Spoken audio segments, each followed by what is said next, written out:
জীৱনত ভাগৰি পৰ কেতিয়াবা নিজৰ লগত, কেতিয়াবা সময়ৰ লগত আৰু কেতিয়াবা সম্পৰ্কবোৰৰ লগত। মই তোমাৰ সৈতে আছো, তুমি আগবাঢ়ি যোৱা বুলি কোৱাজনে আগবাঢ়ি যোৱাৰ তোমাৰ পৰা দূৰত অৱস্থান কৰে।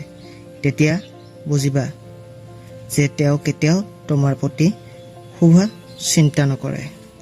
সৰু হৈ থাকোঁতে যিসকলে আমাৰ যতন লৈছিল, আমি ডাঙৰ হোৱাৰ পাছত তেওঁলোকক যতন লোৱাটো তেওঁলোকক দিয়া এক প্ৰকাৰৰ শ্ৰেষ্ঠ সন্মানহে।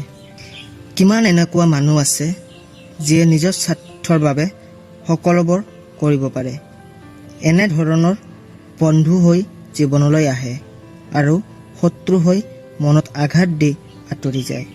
আপোনাৰ অপকাৰ নোহোৱাকৈ নিজৰ অপকাৰ কথা ভাবাটো স্বাৰ্থপৰ বুলি নকয়, সেয়া আমি জীৱনটোক দিয়া গুৰুত্বহে মাথো। ধন্যবাদ। যদি ভিডিঅ'টো ভাল লাগিছে লাইক কৰি দিয়ক আৰু ছাবস্ক্ৰাইব কৰি বেল আইকনটো প্ৰেছ কৰি দিব। জয় আই অসম। জীৱনত ভাগৰি পৰ কেতিয়াবা নিজৰ লগত,